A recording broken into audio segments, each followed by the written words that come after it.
The internet's changing, the world's changing, the way we interact with each other, with information, it's all changing all the time. In that sort of an environment, it can be difficult to try to figure out the best path forward.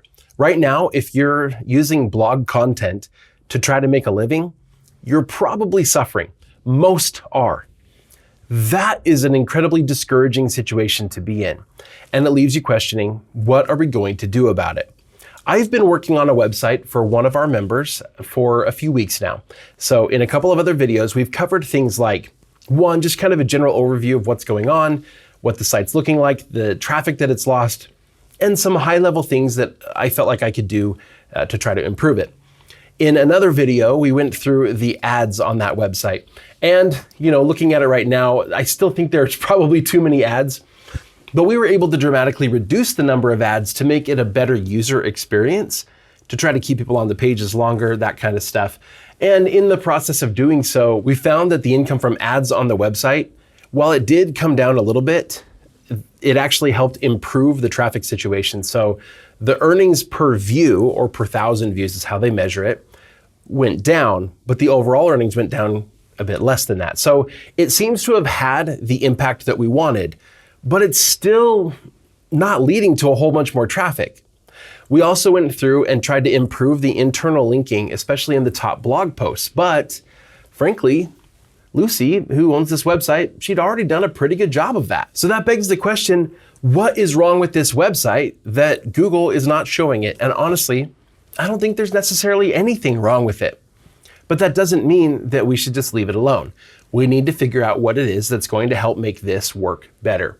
And I think what that is a mixture of a couple things, but the main thing is it means rethinking this whole business. It can't just be a matter of volume. Let's get the most people on here as possible and get a few pennies from each one. We need to think of our blog as a real business and think about the best things that we can offer to the audience that we're creating with our content, and what value can I provide to them that's going to, in turn, earn me a better income. So for this website today, I want to talk about another strategy that we could use to help boost the traffic to this website, but mostly to this brand, in order to be able to make more income in that pretty passive way. Now, when we look at the site, we can see that she does have a Facebook. We're going to open these up, a Pinterest, an Instagram, and a Twitter. This is something a lot of bloggers do, and this is not working. Look at this Facebook. Basically, every post is essentially a sentence with a link to the article. And then, we're using hashtags and stuff. That's better than if we were to just post a link to the article, but this isn't something that very many people are going to engage with. Let's look at the page itself. It has 2,600 followers, but no engagement. Let's look at the Instagram. All right, these are images that are just from the blog. Now, my issue with this is a lot of them just look like stock photos, and they probably are. And images are just far less engaging than video content. What I'm finding for reaching new people is that Reels are gonna do a lot better than posting images. You've got your URL here, but it's not a link because Instagram doesn't do that.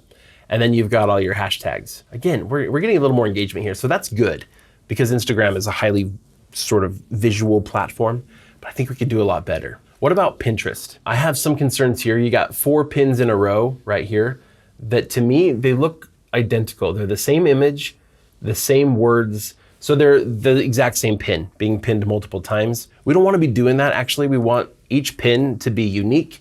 Even if you're going to reuse the same photo, put different words on it in each one, then Pinterest will see that as 2 different pins. In fact, we have a new course within Project 24. It's been out for just a few months that shows a better way, exactly the kind of stuff that you should be putting here, where you should be pinning, how often you should be pinning, all that kind of stuff. And I think that would really help here. What about on Twitter? Again, it's the same thing, right? But what I'm not seeing very much of on any of these platforms is very much engagement with other people and other people engaging with your content. We want to see more of that. Social media profiles need to be pretty active to be very effective. So let's talk a little bit about social media strategy. There's 2 things that we're going to talk about today that I'd really love for you to do. The first one is participating in your industry on social media. So let's go back to Facebook. There've got to be tons of horse-related groups on Facebook. So why don't we go to groups and search and just find some? Now, you can look for the ones that are going to be the best fit for you. They could be ones that are more local to where you live, so you could participate with those people not only digitally, virtually, but also in person. See, I'm getting some here that are very much like local, 14,000 members. But then you can also find other groups that are not necessarily based on location, but are based on a specific aspect of horses. Maybe horse breeding, or if you're not into horse breeding, maybe it's horse training, that kind of stuff. Join these groups and then go participate in those groups. Answer people's questions, ask questions, do some polls, ask people for pictures, and tell them, hey, I do create content for a website. I'm a social media person. I would love to get your input. I want to know of all of you who have horses, and then just ask your question and just get like your own data from your own group of people. But likewise, you're going to go into those groups and you're going to see the questions other people are asking, and you're just going to be helpful. Doing this is going to help improve your reputation. If you can do this as your page, your actual Facebook page for your brand, that's great, but not all groups let pages into their groups. So you might also need to do this from a personal account. Either way, what's going to happen is with time, you're going to have lots of opportunities to point people to your content, and you're going to show people that you're knowledgeable and helpful. Now, we don't have hours every day, most of us, to spend just hanging out in Facebook groups. So what else can we do? The other thing that I love to do is to take content we've already created and repurpose that content for social media. Now, what that doesn't look like is this, where we just post our blog posts on social media. What this actually looks like when it's done successfully is taking the information or something that we've already created and then recrafting it for each social media platform in a way that's really effective on that platform. So let's talk about Instagram for a minute. On Instagram, I mean, you've got all these horses, but let me just go to a general search.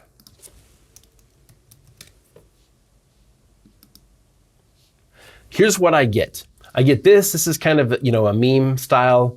Here I'm getting a video, but notice what's in each of these. Now, like a lot of people, I'm looking at social media with my volume off, because a lot of people, when they're scrolling through social media in a public place, they don't want to scroll past a video and have that video autoplay and suddenly it's loud. So a lot of times people are either having their headphones in or they're listening to it muted, which is why we put the words on the screen.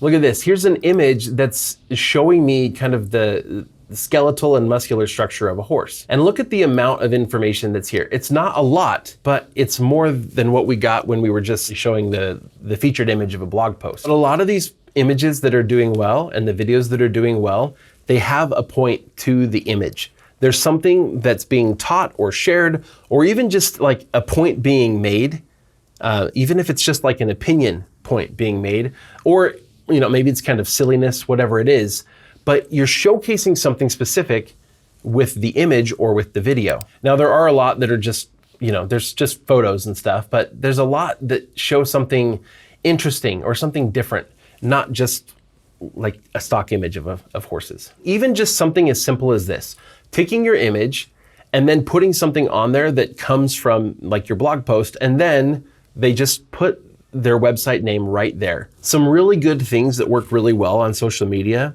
is, one, finding something that is very relatable, like this. Be kind to everyone. You never know who lost a battle with a mare today. That's very relatable to other horse people. And so when somebody gets that, they're gonna feel that connection. They're gonna feel like, oh yeah, I get that. And they get me as well. But another thing is to provide them with some element of curiosity, some element of intrigue, and then a promise to sort of fulfill that through the content. And that works really well with Reels. So let me show you an example. Here's something that I think we could do with a piece of your content. You've got a blog post here about horses having endurance. How far can they run without stopping? And you've got a lot of really good information. They can run at a steady pace, covering 50 miles in a single day. That's not really answering the without stopping part, but I'm sure that's within the article somewhere as well. And then you're saying that, a trained horse can run up to 100 miles in a day. Like, that's a really interesting fact that a lot of people aren't going to know, but that's going to be, again, kind of interesting. So what can we do with that? I think we should make an Instagram reel. You can post this on Instagram and your Facebook. It's going to go in both places. But let's go ahead and make that reel, and we're going to do it right now. So there are a few facts that we are going to want to include in here. One, how far they can actually go, which you've got that, 50 miles, up to 100 miles. And then further down, as I was looking through here, you got some good information here about if they're walking or trotting, how far they can go 20 to 35 miles without stopping. Even galloping, they can run for a mile or two without any sort of a break. So there's that answer to the main question. You've got all these other things that impact how far they can run. You've got all this information about breeds. I don't think we're gonna cover nearly all of that. I think we're just gonna stick to the basic information about how far they can run in a day and a little bit about why. I really liked this here, about their lungs and how they have over 9 times what humans have in terms of lung capacity, and that their heart are around 10 times the size of our hearts. So they can pump more oxygen more quickly through their body, giving them better endurance. I think those are some interesting facts we can include here in this reel. So next, I'd like to get some imagery of horses running. Now you have some photos here. You can use photos. We could create a reel with those even, and just have a little bit of movement in the editing, but it'll be better if we use actual video. So I'm just gonna find some kind of stock video here, and just download a few of these. And these are just gonna show horses running. I think there's some pretty cool little clips here. All right, now I'm gonna open up my editor. Okay, I've got my editor open. I'm gonna pull in a few video clips. All right, we'll start with this one. Now notice my project here is vertical. So I'll make this bigger so it feels like the whole space. And I don't want most of this clip. I mostly just want the part where they start running. This whole entire reel is only gonna be like 10 seconds long maybe. So let's go ahead and throw in this one, a wider view. Cut it there. I'll make that full size.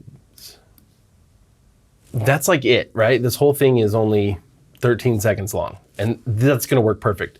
And then what we're gonna do is we're gonna put in a little bit of a text overlay. And you can do all this in like any video editing that you wanna use. You could probably use like CapCut or whatever's easy for you. All right, it's really like this simple.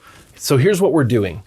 We're starting off with letting them see right off the bat that there's something coming that they probably don't know.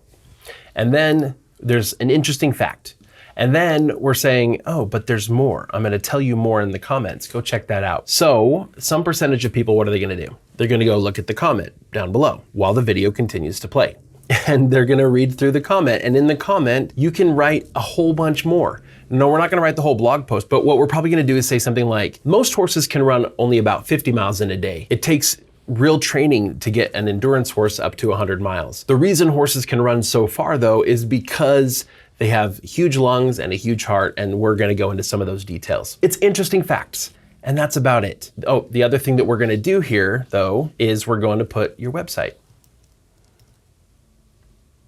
So it's gonna be right there, but then also what we can do is in the comments as well as in the video description, you can put the URL over to this actual article. We'll just go ahead and put it there, no big deal. Now, I'm not saying just go do this and try to trick people into watching your reels over and over and over again, but what I am saying is what we have to do as marketers is we have to find people where they are.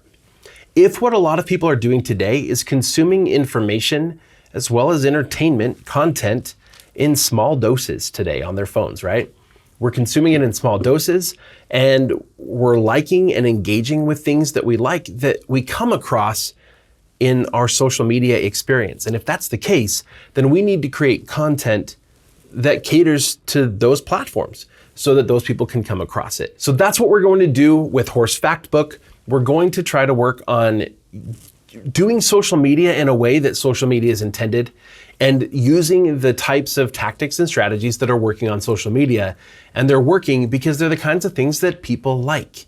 We have to create the kind of content that people want to interact with, both on our website as well as on social media. There is one more thing that's missing from this website. There's a fair amount of EEAT stuff that I would include. This footer doesn't do anything for the EEAT. Frankly, we want to do a few things that show that this website is a legitimate website produced by a legitimate person or organization. And so once again, we need to start thinking of this and treating this as a business. There's a whole video that covers that topic in a lot more detail. I published it on this channel where I interviewed Kyle Roof, and we talked about a few specific things that are gonna really help with the EEAT and just sending the right signals to Google to show that you're legitimate. Legitimacy of your business is one of the most important things in this day and age. Google does not seem to want to send traffic to purely informational sites that could have been created by anybody. So make yourself look like a real entity. Be a real business entity, and that's going to help you too. Wow, we covered a lot of stuff in this video. We're talking about being a business, we're talking about changing our business model, but mostly we talked about social media. And I'm not saying that that one thing on Instagram is the thing that's going to make the difference, but the thing that's going to make the difference is using social media in the way that it's intended to be used, creating the content that people like engaging with on that platform. Do that, and you're going to be a much more successful content creator. I'm confident in saying that. And I think that's going to wrap up the Horse website as far as this YouTube channel goes. I am going to be working on my own website in some future videos, and I'm going to be revealing that to you here very shortly and doing all sorts of stuff. And I'm going to be able to do a whole bunch more because it's my own site. And so I can actually go do all this stuff. I don't have horses, and I can't go create a bunch of business stuff for Lucy on her website, unfortunately. So we're going to be able to get down into the nitty-gritty here in the coming weeks, and I hope you'll join me for that. We'll see you there.